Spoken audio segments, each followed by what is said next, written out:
Calcium हमारी body के लिए इतना ज़रूरी है जैसे ऑक्सीजन और पानी। अगर हम ये जान लें कि हमारी बॉडी के अंदर कैल्शियम की कमी हो रही है, तो हमारी जान खतरे में है। बिस्मिल्लाहिर्रहमानिर्रहीम। अस्सलाम वालेकुम। मैं हूं जी आपका दोस्त डॉक्टर रहमान मुर्तज़ा। दोस्तों, कैल्शियम हमारी बॉडी के लिए बहुत ज़्यादा ज़रूरी है, लेकिन हम इस बात के ऊपर नोट नहीं करते इस बात को कि वजह क्या है। देखें, कैल्शियम की जो नॉर्मल वैल्यू होती है वो हमारी बॉडी के अंदर 8.5 मिलीग्राम डेसिमल के हिसाब से होती है। अगर इससे कम हो रहा है तो हमें जांच लेना चाहिए कि कोई वजह है। ये तो हो गया एक टेस्ट।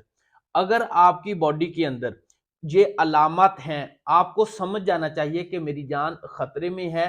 किसी दिन भी कैल्शियम लेवल मजीद कम हो सकता है। मसलन बॉडी के अंदर क्रैम्प्स का बहुत ज्यादा पड़ना, हल्का सा भी अगर कोई वजनी काम करते हैं तो मसल्स के अंदर क्रैम्प्स आ जाना, रात को सोते हुए या दिन को सांस वाली नाली का नरखे के अंदर इरिटेशन और खराश का होना जिससे सांस बंद होना, रात को सोते हुए माथे के ऊपर पसीने का आना, रात को सोते हुए टांगों के अंदर या बॉडी के दूसरे मसल्स के अंदर क्रैम्प्स कड़ल का पड़ना, ये वो अलामत हैं जो हमें शो करती हैं कि हमारी बॉडी के अंदर कैल्शियम की कमी है। अब बात करते हैं कि इसके अगर ये चीजें नहीं हो रही तो वैसे हमें कैसे पता चलेगा। भाई, हम मेरे पास अक्सर जब पेशेंट आता है तो मुझे वो कहता है कि कभी कभार माथे पे पसीना आता है, कभी कभार मेरे मसल्स के अंदर टेटनस यानी कि खिंचावट आती है, तो मैं उसकी फेशियल नर्व्स के ऊपर प्रेस करता हूँ, 2 से 3-4 बार टैप करता हूँ, तो वो पेशेंट कहता है कि मेरे इस जगह पे खंचाव आ रहा है, इरिटेशंस हो रही है।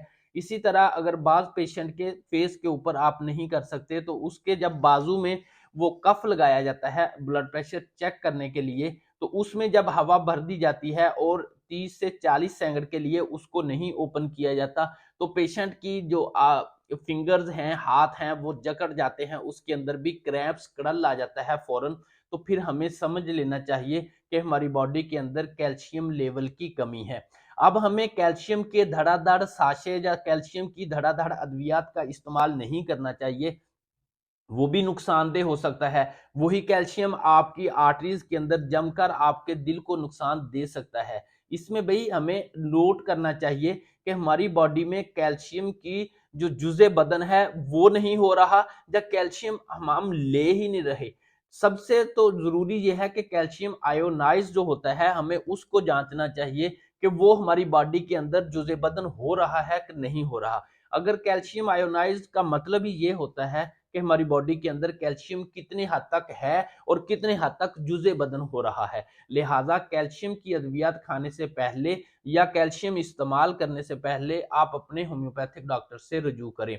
होम्योपैथिक में बहुत सारी मेडिसिन है जो मुस्तकिल तौर पर आपके कैल्शियम के लेवल को बैलेंस करने की सलाहियत रखती हैं।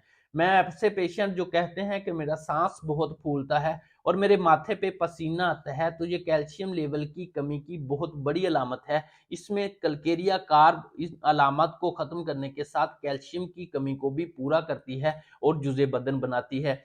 इसी तरह अगर पेशेंट कहता है कि मेरी बॉडी के अंदर क्रैम्प्स, कड़ल बहुत ज़्यादा पड़ते हैं, तो वो क्यूपरमेट की अलामत हैं। इसमें क्यूपरमेट कैल्शियम की कमी को भी पूरा करता है और आपके क्रैम्प्स, कड़ल को भी खत्म करता है। अस्सलाम वालेकुम।